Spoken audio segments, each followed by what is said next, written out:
الحمد للہ وحدہ والصلاة والسلام علی من لا نبی بعد اما بعد فقد قال اللہ عز وجل فی القرآن المجید والفرقان الحمید اعوذ باللہ من الشیطان الرجیم بسم اللہ الرحمن الرحیم کنتم خیر امۃ اخرجت للناس تأمرون بالمعروف تنہون عن المنکر وتؤمنون باللہ رب اشرح لی صدری ویسر لی امری واحلل عقدۃ من لسانی یفقہوا قولی سبحانک لا علم لنا الا ما علمتنا انک انت العلیم الحکیم۔ حمد و ثنا کے بعد میں بڑا مختصر وقت کے لیے آپ کے سامنے آیا ہوں۔ ایک بڑی مشہور آیت میں نے آپ کے سامنے پڑھی ہے، جس میں اللہ فرماتا ہے کہ تم ایک بہترین امت ہو جو لوگوں کے لیے نکالی گئی ہو، برپا کی گئی ہو، بھلائی کا حکم دیتی ہو، برائی سے روکتی ہو اور اللہ پر ایمان رکھتی ہو۔ میرے بھائیو، خیر امت، سب سے بہتر امت، جتنی بھی امتیں اس سرزمین پر وجود میں ہیں، اس میں سب سے بہتر امت اللہ تعالیٰ نے اہل توحید کو کہا ہے، اہل حق جو گروپ ہے اسے کہا ہے، جو قرآن صحیح حدیث پر عمل کرنے والے لوگ ہیں، چلنے والے لوگ ہیں، اسے کہا گیا ہے کہ تم بہترین امت ہو۔ کیسے بہترین امت ہو؟ کس وجہ سے بہتر امت ہو؟ کس کام کے بدلے بہتر امت ہو؟ تو اللہ نے خود فرمایا کنتم خیر امۃ اخرجت للناس تأمرون بالمعروف، لوگوں کو بھلائی کا حکم کرتے ہو اور برائیوں سے روکتے ہو، اس لیے تم بہتر امت ہو۔ ظاہر سی بات ہے کہ اگر ہم یہ کام نہیں کریں گے، لوگوں کو برائی سے نہیں روکیں گے، بھلائی کا حکم نہیں کریں گے، تو ہم خیر امت کہلانے کے حقدار نہیں ہیں، بلکہ ہم خیر امت میں سے نہیں گنے جائیں گے۔ تو جو توحید والے لوگ ہیں، اہل توحید ہیں، ان کی سب سے بڑی اور پہلی ذمہ داری یہ بنتی ہے کہ وہ معاشرے سے برائی کو ختم کرنے کی کوشش کرے اور لوگوں کو بھلائیوں کا کیا کرے؟ حکم کرے۔ اللہ تعالیٰ فرماتا ہے دوسری جگہ قرآن مجید میں وَمَنْ أَحْسَنُ قَوْلًا مِّمَّنْ دَعَا إِلَى اللَّهِ وَعَمِلَ صَالِحًا وَقَالَ إِنَّنِي مِنَ الْمُسْلِمِينَ۔ اس سے بہتر کس شخص کی بات ہوگی جو لوگوں کو اللہ کے دین کی طرف بلائے، اور اللہ کے دین کی طرف بلانے کا مطلب کیا ہے؟ مقصد کیا ہے؟ لوگوں کو قرآن و سنت کی طرف بلائے، اور جس چیز کو اللہ نے اور اس کے رسول نے منکر کہا ہے، غلط کہا ہے، باطل کہا ہے، اس سے لوگوں کو روکا جائے، اور جو بھلی باتیں ہیں وہ لوگوں کو بتائی جائے۔ اس بنیاد پر ہم خیر امت ہیں۔ اگر ہم یہ کام نہیں کرتے تو کیا ہوگا؟ اگر ہم یہ کام نہیں کرتے تو دنیا کے اندر بھی عذاب آئے گا۔ جتنی بھی ہم عبادتیں کرتے ہیں یہ سب کام ہے، بڑا کام ہے، نماز پڑھتے ہیں، روزہ رکھتے ہیں، حج کرتے ہیں، زکوٰۃ دیتے ہیں، سارے کام اچھے کام ہیں، لیکن تمام اچھے کاموں میں سب سے اچھا کام یہ ہے کہ لوگوں کو اللہ کے دین کی دعوت دی جائے، اللہ کے دین کی طرف بلایا جائے۔ اگر یہ کام ہم نہیں کرتے، ہم کیوں نہیں کرتے؟ کہ بھائی کون جائے جھنجھٹ مول لینے، کون جائے لوگوں کو بتانے کے لیے، کون جائے اپنی عزت گنوانے کے لیے، یہی سب باتیں آتی ہیں۔ کون جائے لوگوں کو روکنے کے لیے؟ یہ سدھرنے والے نہیں ہیں، یہ بہکے ہوئے لوگ ہیں، یہ سمجھنے والے نہیں ہیں۔ ایسا کر کے ہم لوگ آرام سے گھر میں بیٹھ جاتے ہیں۔ کون جائے الجھنے؟ نہیں میرے بھائی، ہر قیمت پر اللہ کا حکم ہے کہ اس کام کو کرنا ہے۔ بلکہ خلاصتاً یہ سن لیجئے کہ وہ کیسا مسلمان ہے جس کے دل میں یہ طرب نہیں ہے، جس کے دل کے اندر یہ امنگ نہیں ہے، جس کے دل میں یہ خواہش نہیں ہے کہ دین کی تبلیغ ہو، دین کی اشاعت ہو۔ وہ کیسا مسلمان ہے جس کے دل میں یہ طرب نہیں ہے کہ وہ تبلیغ کا کام کرے، دین کی اشاعت کا کام کرے۔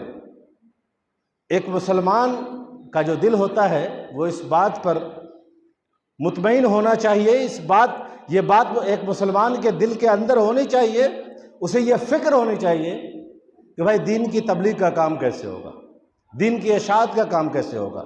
اگر وہ کام نہیں کرتا تو سوال یہ اٹھتا ہے کہ آخر وہ کیسا مسلمان ہے جس کے اندر یہ فکر نہیں ہے۔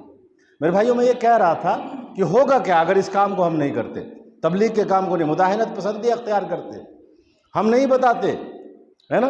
تو ہوگا کیا؟ اللہ تعالیٰ فرماتا ہے قرآن مجید میں، قل ان کان آباؤکم وابناؤکم واخوانکم وازواجکم وعشیرتکم واموال اقترفتموها وتجارۃ تخشون کسادها احب الیکم من اللہ ورسولہ وجہاد فی سبیلہ فتربصوا حتی یاتی اللہ بامرہ واللہ لا یہدی القوم الفاسقین۔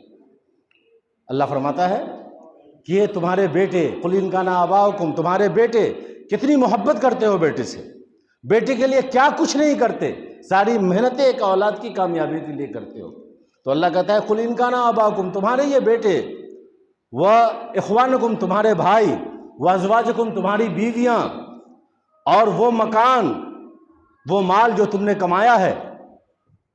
قل ان کان آباؤکم و اخوانکم و ازواجکم و عشیرتکم، اور وہ تمہارے رشتہ دار، وہ اموالکم، اور وہ مال جو تم نے کمایا ہے، وہ تجارت تخشون کسادہا، اور تمہاری وہ تجارتیں جس کے گھاٹے سے تم ڈرتے ہو۔ احب الیکم من اللہ ورسولہ، تمہیں یہ چیزیں زیادہ محبوب ہے یا اللہ تمہیں زیادہ محبوب ہے؟ اگر تمہیں یہ چیزیں جس کا ذکر اللہ نے کیا تم اسے ترجیح دیتے ہو، اس کی محبت کو تم اوپر رکھتے ہو، تو اللہ فرماتا ہے فتربصوا، ٹھہر جاؤ،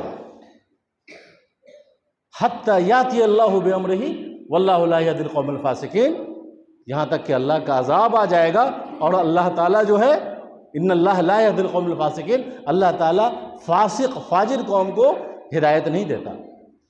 تو میرے بھائیوں، یہ ہماری بہت بڑی ذمہ داری ہے اور سب سے اہم ذمہ داری ہے۔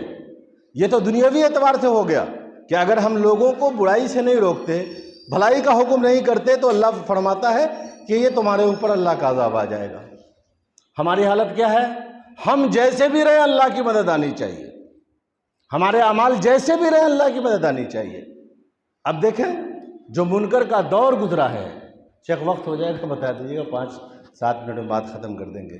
اب جو منکر کا دور گزرا ہے، ابھی دیکھ لیجئے، ابھی دیکھیے ماہ محرم، جو محرم کے مہینے میں 10ویں محرم کو جو اعمال، یا یہ اس 10 دن میں، پہلی محرم جو اسلام کا نیا مہینہ ہے، پہلی محرم سے لے کر 10ویں محرم تک جو اعمال مسلمانوں کے ذریعہ کیے گئے، میرے بھائیوں، اس کا کوئی تعلق اسلام سے ہے؟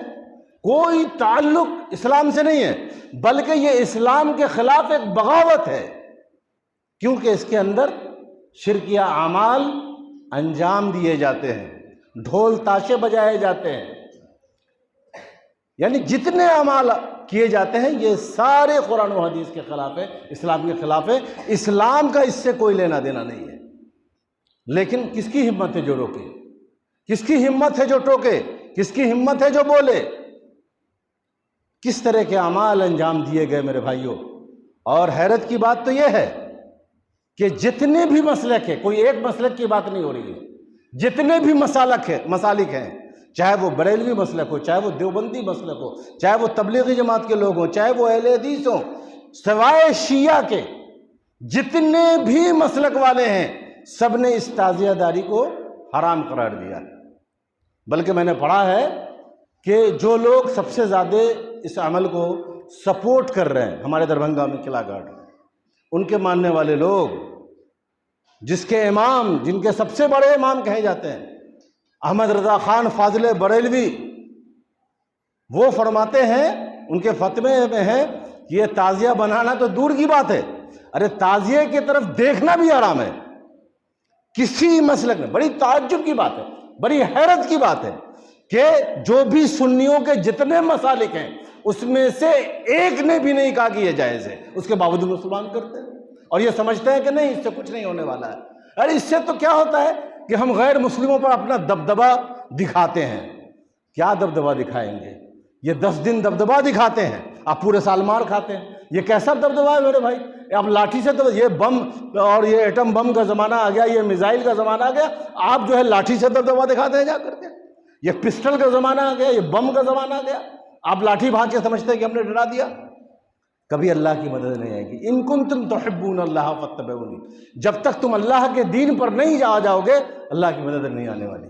انہی مختصر کلمات کے ساتھ، شیخ کا بہت وقت مختصر ہے، اللہ سے دعا کرتا ہوں کہ اللہ تعالی ہم سب کو دین کی تبلیغ کا جذبہ دے، اور جتنے بھی حرام کام ہیں، شرک بدعات سے بچنے کی توفیق عطا فرما۔ وصلی اللہ علی نبینا محمد وآلہ واصحابہ اجمعین وما علینا الا البلاغ۔ والسلام علیکم ورحمۃ اللہ۔